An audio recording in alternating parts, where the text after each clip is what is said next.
안녕하세요. 아이의 미래를 바꾸는 아미쌤 김성원입니다. 오늘 초등 입학 준비의 세 번째 시간으로 말씀드릴 것은요. 안전한 등하교에 대한 준비와 아이들이 학교 가서 큰 소리로 말할 준비를 말씀드리겠습니다. 안전한 등하교는 초등학교가 집 근처 가까운 곳에 있기 때문에 사실은 차량으로 등교하지 않고 보통은 걸어서 학교에 다니게 됩니다. 그래서 기본적인 사항은 아이가 집을 나와서 학교 교실까지 혼자 가는 것이 최종 목표이고요.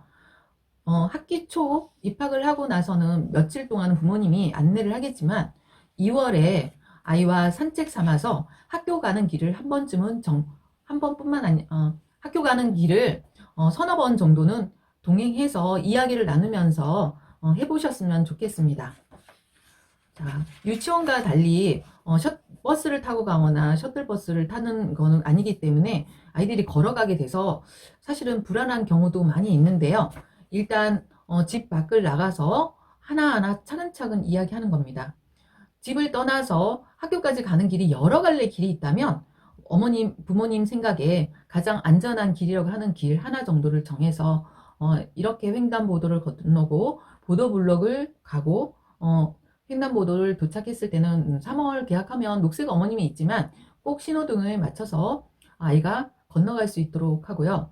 혹시라도 운동장이 개방되어 있다면 운동장을 한 바퀴 돌고 학교 건물도 살펴보면서 이런저런 얘기를 나누어 봅니다. 아이가 학교에 입학하는 기분은 어떤지, 지금 마음 상태는 어떤지, 두려워한다면 야, 여기 학교에 참 좋은데 너가 입학해서 엄마도 너무 좋다 얘기하고요. 이 학교에는 훌륭한 선배들도 많아서 좋은 학교로 소문난 학교다. 이렇게 아이에게 긍정적인 표현을 해주시면 아이가 호기심을 가지고 이 학교에 입학하는 거를 정말 적극적으로 받아들일 수 있다고 생각한답니다.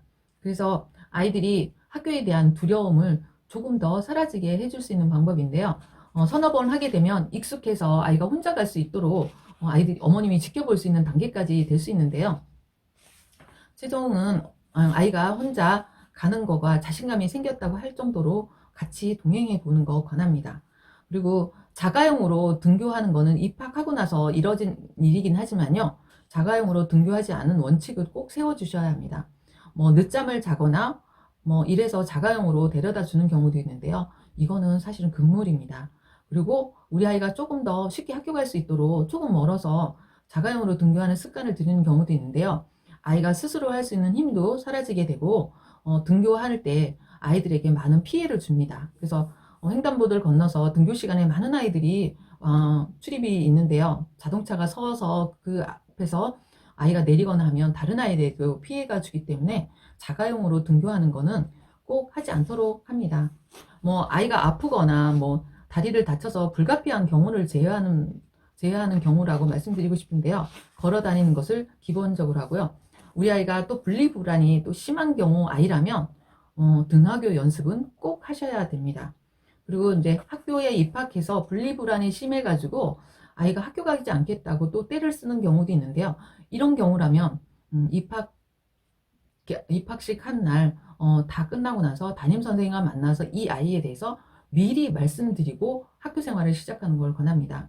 아이가 아침에 일어나서 울어서 부모님은 학교 보내야겠다고 난감해 하시고 아이는 안 가겠다고 이렇게 떼를 부리는 경우도 있는데요. 미리 이런 아이가 있다면 담임선생님에게 어려움을 요청하시고요.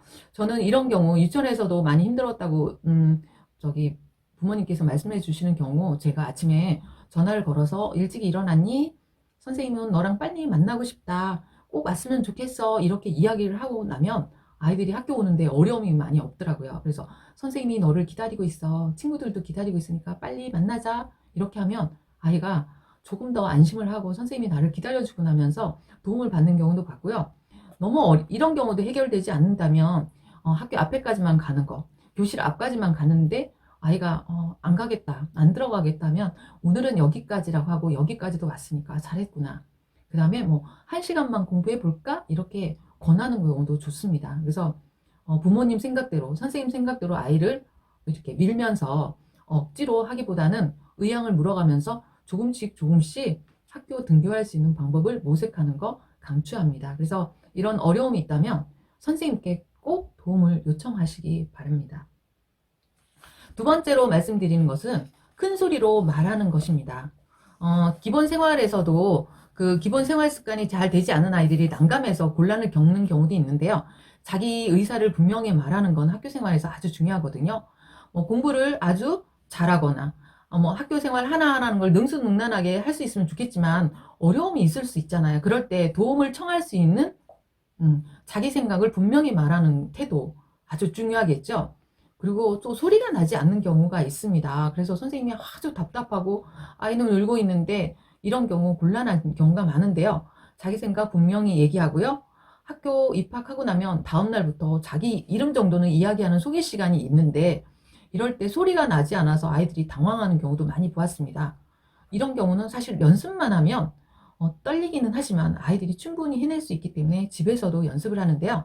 집에서 연습할 때는 매일 자기소개하는 연습도 중요하지만 기본적으로는 책을 큰 소리로 읽는 연습을 하면 50% 정도는 해결할 수 있습니다.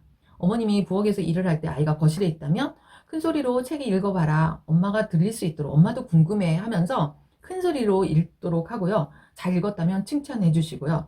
또 방에서 읽을 때 엄마가 거실에 있을 때 들렸으면 좋겠다 하면서 이렇게 거리를 두고 들리는 연습을 하고 칭찬해 주시면 좋겠습니다.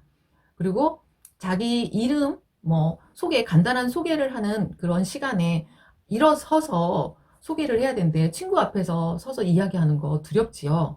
그러니까 집에서 연습을 해보는 겁니다. 가족들 앞에서 소개하는 거 어렵다면 가족 모두가 앉아서 게임식으로 자기 소개하는 연습합니다. 저는 누구누구입니다. 그리고 가족들 4명이면 4명이 다 하고요. 또 그 다음에는 자기가 좋아하는 음식 얘기해보는 거. 제가 좋아하는 음식은 떡볶이입니다. 이런 식으로 4명이 다 해보고요. 제가 좋아하는 놀이는 이것입니다. 이렇게. 제가 좋아하는 색깔은 이런 것들이 있습니다. 이렇게 소개를 하고요. 4가지나 5가지를 소개를 게임식으로 다 돌아간다면 모두 모아서 한 번씩 이렇게 쭉 연결해서 연습해보는 것도 아주 좋습니다. 아이들이 집에서 게임식으로 이미 해본 거를 학교에서 해본다면 떨리기는 떨리죠.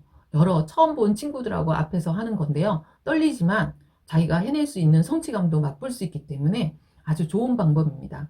근데 처음에 이름 정도를 얘기하는 것들을 무난히 하지 못했을 때 아이들이 다음에 발표하거나 나와서 친구들 앞에서 이야기할 때 저항이 많거든요. 그래서 처음 하는 거를 준비해서 잘 넘어간다면 아이들이 떨리긴 하는데 해볼만 하네. 별거 아니네 하는 생각만 들을 수 있다면 성공이라고 생각이 듭니다. 1학년이 어떻게 적응하는가 처음 하나하나를 자연스럽게 진행하는 거, 적응하는 거에 초점을 맞춰서 준비하는 거 꼭 연습해 보라고 말씀드린데요. 등하굣길 연습, 큰 소리로 자기소개하는 정도는 미리미리 해보시기를 권합니다. 오늘 말씀드린 것들이 도움이 되셨다면 구독과 좋아요 꼭 눌러주시기 바랍니다. 감사합니다.